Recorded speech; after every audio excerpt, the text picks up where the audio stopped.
Hello friends, good evening to everyone. My name is Gibbs Bhatia. वैसे इस नाम के पीछे छोटी सी स्टोरी है जो अश्विनी सर बहुत अच्छे से जानते हैं कि क्यों उस टाइम पे मेरा नाम गिब्स भाटिया डाला गया था। और मैं पहले ये बता देता हूँ कि मैं DCA के सेकंड बैच का स्टूडेंट रहा हूँ एंड अश्विनी सर को बचपन से जानता था। जब मैं शायद स्कूल में पढ़ता था तब उनसे पहली बार मिला था और उनसे पहली बार उनसे मैंने ड्राइंग सीखनी शुरू की थी। तो बाकी आगे की कहानी बताने से पहले कॉन्ग्रेचुलेशंस टू अश्विनी सर कि फाइनली उनके इंस्टीट्यूट के अब 10,000 स्टूडेंट्स पूरे वो कर चुके हैं। अभी ये पहला माइलस्टोन है, अभी तो बहुत कुछ आगे देखना बाकी है, बहुत कुछ करना बाकी है। शायद जब शुरुआत की थी तो शायद अब नहीं अश्विनी सर ने खुद भी ये चीज़ कभी सोची होगी या नहीं कि इतना आगे तक ये सफ़र जाएगा।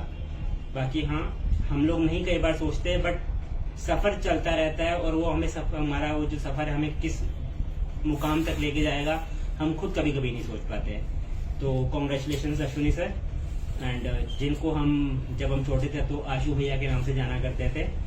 एंड जो सबसे पहली शुरुआत की कहानी है मैं पहले वहां से बताऊंगा कि मैं 9th क्लास में था और जब मैं स्कूल से घर आ रहा था तो इनका इंस्टीट्यूट रास्ते में पड़ता था।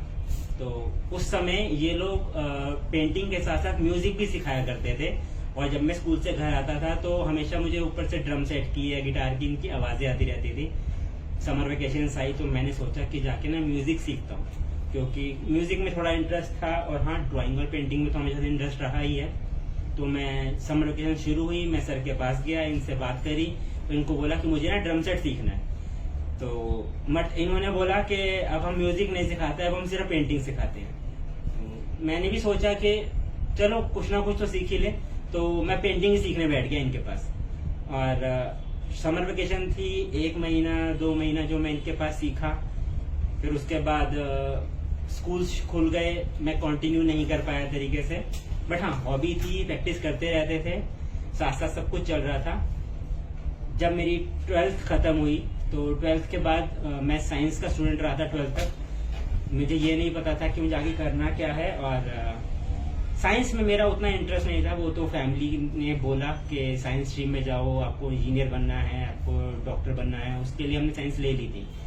बट जब साइंस का रिजल्ट आ गया मैंने कॉलेज में भी ट्राई कर लिया और मन था नहीं करने का, तो मैंने अपने घर में बोला कि मम्मी मैं ना ड्राइंग करना चाहता हूँ। तब तक लिटरली ये भी नहीं पता था कि अगर मुझे ड्राइंग करनी है तो इसमें आगे कोई कॉलेज होता है, डिग्री होती है, क्या होता है, कुछ भी नहीं पता था।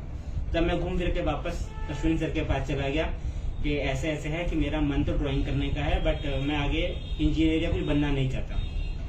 तब सर ने मुझे बताया कि कॉलेज ऑफ आर्ट होता है, जामिया है, इनमें डिग्री कोर्स होते हैं, अगर आपको उसके लिए अप्लाई करना है तो आप उसके लिए अभी फॉर्म निकले हुए अप्लाई कर दो।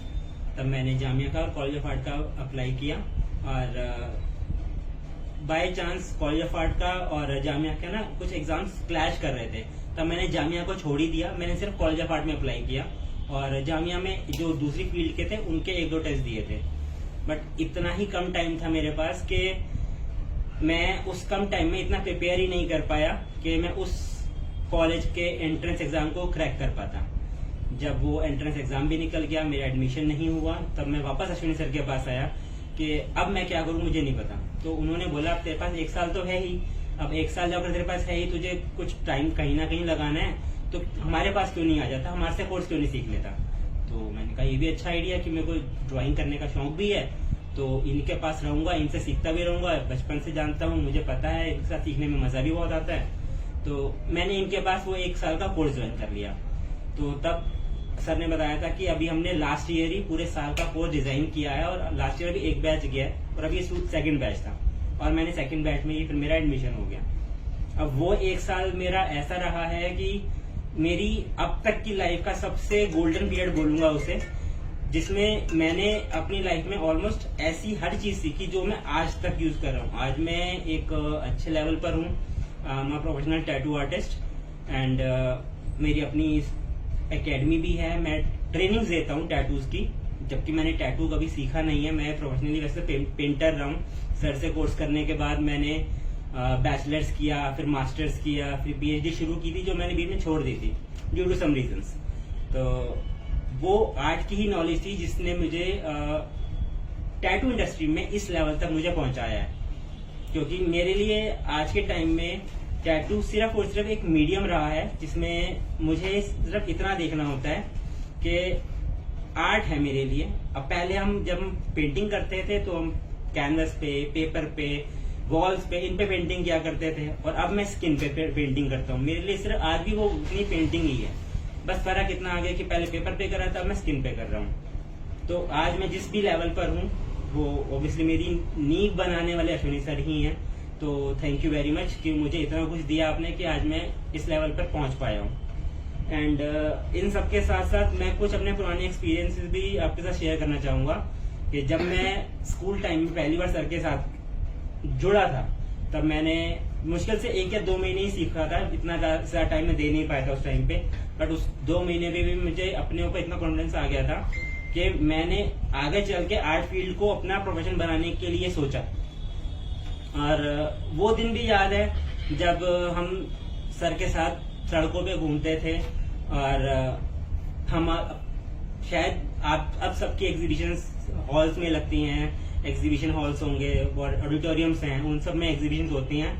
हमने जब शुरुआत की थी तो हमारी पहली एग्जीबिशन हमने सड़क के ऊपर करी थी, वो भी अपना जो हमारा इंस्टीट्यूट था जो आशु रंगशाला के नाम से हुआ करता था, उसके बाहर ही बस हल्का सा टेंट लगा दिया, या फिर सीढ़ियों के ऊपर या फिर चेयर्स के ऊपर जगह बनाई, और सारी जो हम पेंटिंग्स होती थी जो हम क्लास में प्रैक्टिस करके वहां बनाया करते थे, उनको सड़क पे ही डिस्प्ले कर देते थे ताकि लोगों को दिखे। और इतने यूनिक आइडियाज अपने आप को एक्सप्रेस करने के लिए अश्विनी सर ही निकाल सकते हैं।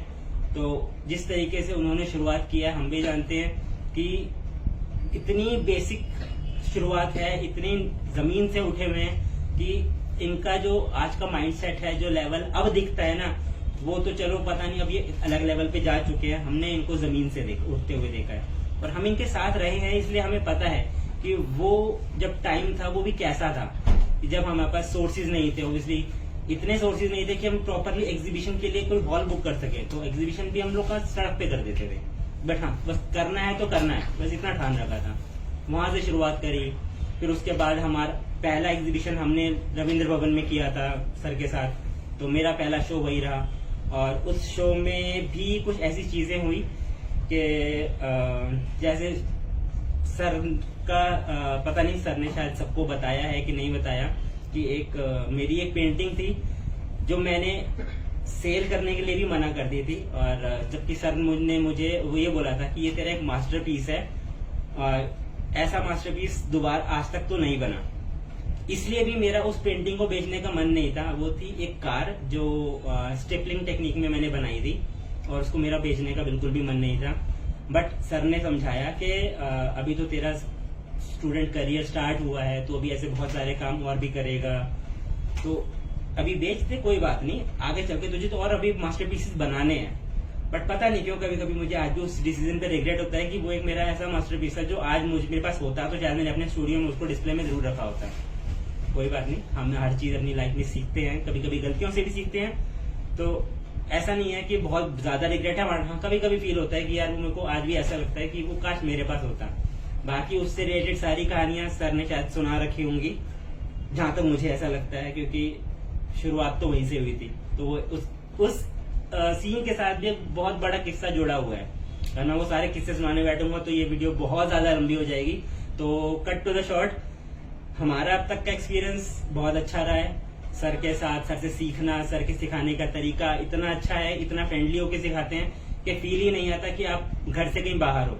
मैं तो स्टूडेंट लाइफ से लेकर प्रोफेशनल लाइफ तक सर को बचपन से देखता हुआ आ रहा हूँ। इनकी जो प्रोग्रेस है वो मैंने देखी है, कहाँ से हम सड़क पे एग्जीबिशन करते थे, कहाँ आज के टाइम में जब हम तो नहीं जा पाए, बट अब सर स्टूडेंट्स को लेकर अब्रॉड लेके जाते हैं, दूसरे म्यूजियम्स को दिखाने के लिए स्टूडेंट्स को लेकर जाते हैं। हमने तो सिर्फ दिल्ली के अंदर ही शोज देखे थे, बट हाँ, चीजें बहुत बदल चुकी हैं, बहुत एडवांस हो चुकी है। हाँ, सर अब अपने लेवल पे काम कर रहे हैं, मैं भी कोशिश कर रहा हूँ अपने लेवल पे काम करने की।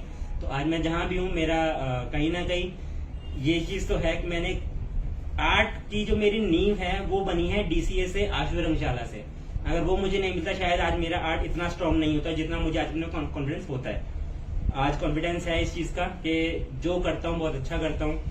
और बाकी हाँ, कुछ चीजें हैं। वही आर्ट एक ऐसी चीज है जिसने मुझे इस लेवल पे पहुंचाया है कि आज मैं एक वर्ल्ड रिकॉर्ड भी बना चुका हूँ, जिसमें फ्री हैंड टैटू मैंने किया। और वो भी ऐसा टैटू एक ऐसी चीज है जिसमें गलती का कोई स्कोप नहीं होता, मगर मैंने एक एक्सपेरिमेंट किया कि पूरी लेग पे टैटू बनाया, फ्री हैंड किया, बिना स्टेंसिल, बिना ड्राइंग के, डायरेक्ट मशीन से। और हाँ, वर्ल्ड रिकॉर्ड बना इससे, मेरा वर्ल्ड रिकॉर्ड बना लिया, एशिया बुक ऑफ रिकॉर्ड में रजिस्टर्ड हूँ। वो सब सिर्फ इसलिए हो पाया कि मेरे पास मेरी आर्ट थी, जो गिफ्टेड बाय सर है, जिन्होंने इतना अच्छे तरीके से सिखाया।